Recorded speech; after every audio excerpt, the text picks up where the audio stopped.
فلسطین کے حوالے سے جس طرح سے جارحیت جاری ہے اور جیسے نہتے مظلوم فلسطینیوں کو نشانہ بنایا جا رہا ہے، اس حوالے سے پروگرام کے دوسرے حصے میں بات کریں گے۔ بخاری صاحب ہمارے ساتھ موجود ہیں۔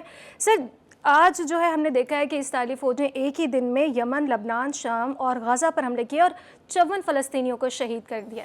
دیکھیے، آپ نے بالکل ٹھیک کہا کہ جو ظلم و ستم کی داستان وہاں تحریر کی جا رہی ہے وہ اس نے ساری سابقہ جنگوں کی، چاہے وہ ورلڈ وار 1 تھی، ورلڈ وار 2 تھی، اور اس کے علاوہ جتنی بھی بڑی بڑی جنگیں ہیں ان سب کی یاد بھلا دی ہے لوگوں کو، اس لیے کہ جس قسم کا ظلم و ستم، جس قسم کی نسل کشی، جس قسم کی بچوں کو ہلاک کرنے کی جو اسرائیلی کوششیں اور بے غیرتی ہے، اس نے اس جنگ کو ایک نئے معنی پہنا دیے ہیں، ایک نیا رنگ دے دیا ہے۔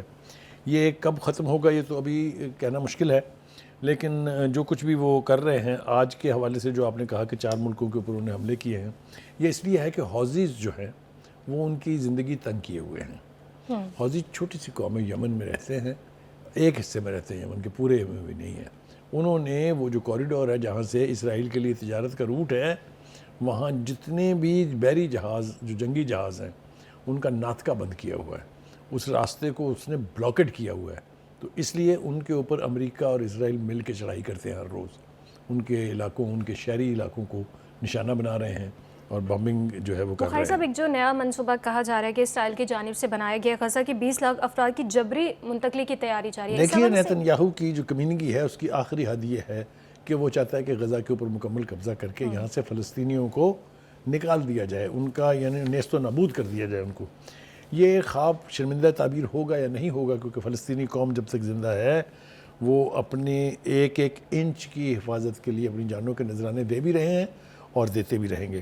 دوسری طرف ہم دیکھتے ہیں کہ وہاں سے جو کچھ رپورٹیں آ رہی ہیں وہ اتنی بائسڈ ہیں کہ اقوام متحدہ کی ایک خاتون ہے جن کا نام ہے فرانسسکا البنیز، انہوں نے ویسٹرن میڈیا کو تنقید کا نشانہ بنایا ہے۔ انہوں نے کہا آپ تو ویسی رپورٹنگ بھی نہیں کر رہے جو ایک اسرائیل کا اخبار کر رہا ہے۔ ایکس پر ایک پوسٹ میں لکھا کہ مین سٹریم مغربی میڈیا، آپ کی رگوں میں صحافت کی اخلاقیات کی کوئی حص باقی رہ گئی ہے یا نہیں رہ گئی ہے؟ انہوں نے کہا کہ اسرائیل کا اخبار ہارٹس جنگ کی جس طرح سے رپورٹنگ کر رہا ہے آپ تو ویسی بھی نہیں کر رہے، بالکل کچھ نہیں دکھایا جا رہا۔ تو ایک تو یہ، دوسری بات یہ ہے کہ جو وہاں بہت بڑا مظاہرہ ہوا ہے آج، جس میں ہزاروں کی تعداد میں لوگوں نے شرکت کی ہے۔ یہ مظاہرہ جو ہے یہ یاہو کے خلاف تھا، نیتن یاہو کے خلاف، اور اس کے اس مشن کے خلاف کہ وہ غزہ کے اوپر قبضہ کرنا چاہتا ہے، وہاں سے اسرائیلیوں کو نکالنا چاہتا ہے۔ ان لوگوں کا جو مظاہرہ کر رہے تھے، موقف یہ ہے کہ اس کا مطلب یہ ہے کہ اس کو جو یرغمالی ہیں، نہ ان سے کوئی ہمدردی ہے،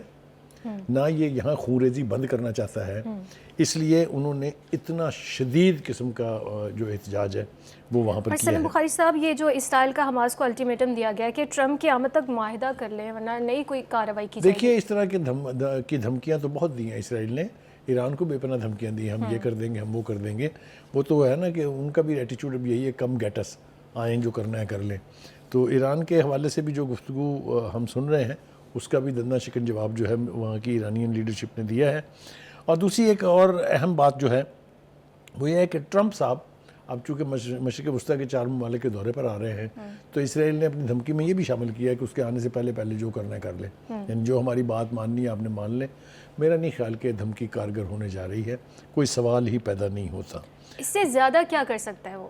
دیکھیے، اس سے زیادہ اور کیا کریں گے بھئی؟ آپ کو انٹرنیشنل کورٹ آف جسٹس نے کرمنل ڈکلیئر کیا ہوا ہے کہ آپ جینوسائیڈ کے مجرم ہیں، آپ کے وارنٹ گرفتاری جاری ہیں، آپ کو پوری دنیا اب جان گئی ہے کہ نیتن یاہو وہاں جو انسانیت سوز مظالم کر رہا ہے اس کو ایک نہ ایک دن حساب تو دینا پڑے گا، اس میں تو کوئی دو رائے نہیں ہے۔ Last but not the least, جو غزہ کے لوگ ہیں وہ اس وقت تو کچھ رفح میں ہیں، کچھ مختلف طریقے سے بکھرے ہوئے ہیں، لیکن میں ان کی شجاعت کی داد دیے بغیر نہیں رہ سکتا کہ وہ قبرستان جس کو بنا دیا اسرائیل نے غزہ کو، اس کی گری ہوئی عمارتوں میں بھی اب تک بیٹھے ہوئے ہیں اور ریزسٹنس کر رہے ہیں۔